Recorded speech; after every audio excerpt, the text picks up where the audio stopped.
Legislature took a long time, but they got their work done. The tax plan that they put forward looks really remarkably close to what I proposed in 2012. At that point in time, I proposed that the sales tax rate stay at 6.3.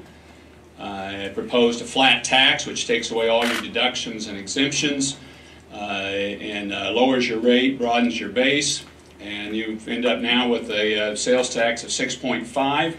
A much flatter income tax. We've gone from 6.45 now to 4.7. The ratchet, they can go on down.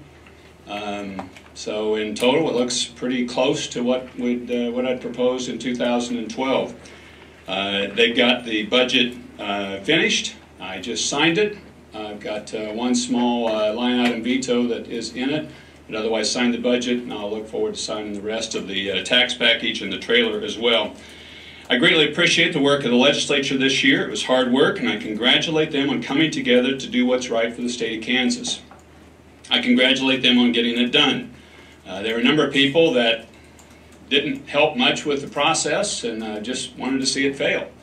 But a number of people, a majority, came together in the House and the Senate to pass a budget and a tax bill to fund the government. And I applaud their work and their courage in getting their job done. Congratulate their legislature on its effort for controlling spending. They've addressed our three major expenditure drivers in education, Medicaid, and CAPERS. Thanks to the hard work of many legislators, the budget shortfall was cut in half from $800 million to approximately $400 million. CanCare policy changes to better serve members of people in the state of Kansas. Those policy changes were made to bend the cost curve down. There was refinancing of bonds to better terms and providing flexibility for the state to follow private sector best practices. As I mentioned, I signed the budget bill this morning with one line item veto. It was offered by the Board of Regents. It's approximately $1.9 million in both fiscal year 16 and 17 from a post-secondary education performance-based incentive fund. In the past, they've only used $100,000 of that fund, and that's what the Regents had offered up. I look forward to receiving Senate substitute for House Bill 2109 and House substitute for Senate Bill 270, the tax policy and the trailer bill. This bill continues our transition from taxes on productivity to taxes on consumption and provides a mechanism for continued reduction of income tax rates for all Kansans. It keeps Kansas on a strong path for economic growth and job creation. Now, some would have you believe this bill represents a tax increase, and that is not accurate. When looked at in totality, from 2012 to 2015, as I stated at the outset, Kansans are paying less in taxes and continuing to move off income taxes to consumption-based taxes. When you look at the overall tax environment, you'll see that between 2013 and 14, Kansans saved $713 million on taxes on their hard-earned incomes. This bill raises revenues of $348.4 million. The net effect is that with the reductions in income taxes and a transition to consumption taxes, Kansans are paying less in taxes than they were before. And more importantly, paying reduced taxes on their productivity, which is what income taxes are, it's taxes on productivity. Our policy is saving Kansans money and putting that money in their pocket rather than in the government's pocket. I understand people are concerned about how a sales tax of 6.5% will affect them on a day-to-day basis.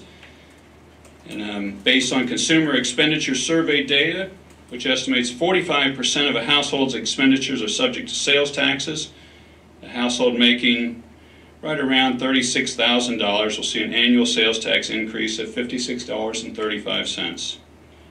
For a household making $48,000 or just under that, they'll see an increase of $75.20. Some have suggested that only small businesses have profited from the tax policy, and that as well is not true. 71% of the cost of the 2012 tax policy was in savings to individual taxpayers.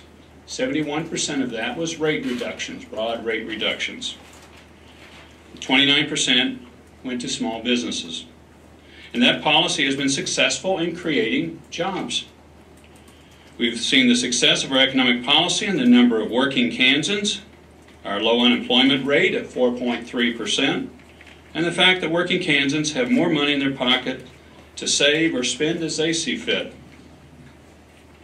In 2014, our state set another record with 15,780 new business filings, up from 13,646 in 2011. The median income for self-employed small business owners in Kansas exceeded national averages in 2013. Remember also that what we addressed in the first 4 years of this administration was not just tax policy. We took action to address critical issues that prior administrations, both Democrat and Republican, had not addressed. We invested in our state employee retirement fund in CAPERS. We're up over $440 million more in contributions to CAPERS than we had at pre-recession levels. We're investing in K-12. We're investing now more than $4 billion annually in K-12 education, where previous administrations used federal dollars to replace state funding and had no plan for what would happen when those federal dollars went away, which they did. We've bent the cost curve for Medicaid while improving services to Kansans through KanCare. None of this was easy, but it was the right thing to do. And we continue to work to improve life for Kansans. This tax policy bill does several things to benefit Kansans. 388,000 low-income Kansans will pay no income tax after the signing of this bill. 388,000. None. Even for those who had tax liability even after taking the ITC and other credits. It puts a lid on property tax increases, holding cities and counties more accountable for property tax increases. It requires that any increase above the rate of inflation would be subject to a vote. And it implements a ratchet for lowering income tax levels even further. If we hit 102.5% of revenue estimates, then the ratchet would come into effect as we would use any revenues above that 102.5% to lower income tax rates further. While discussion of budget and tax policies have dominated conversations the past few weeks, let's not forget the historic and positive accomplishments of this legislative session. They moved swiftly to balance the 2015 budget. They sent legislation to my desk protecting the unborn, strengthening our Second Amendment rights, helping our nation's veterans, and protecting our state from federal overreach. I thank them for their work on behalf of the citizens of the great state of Kansas. They've done a great job. It's been a long, difficult session, and major accomplishments were made. I applaud the leadership. I want to particularly applaud the leadership of the Speaker, Ray Merrick, President of the Senate, Susan Wagle, of the Appropriation and Tax Committee chairmen in both the House and the Senate. They worked tirelessly for a long period of time to get this legislative session completed. They did a fabulous job pulling together in a difficult environment. I compliment them. And I end as I started off with, the session went long, obviously, record long. But they got their work done.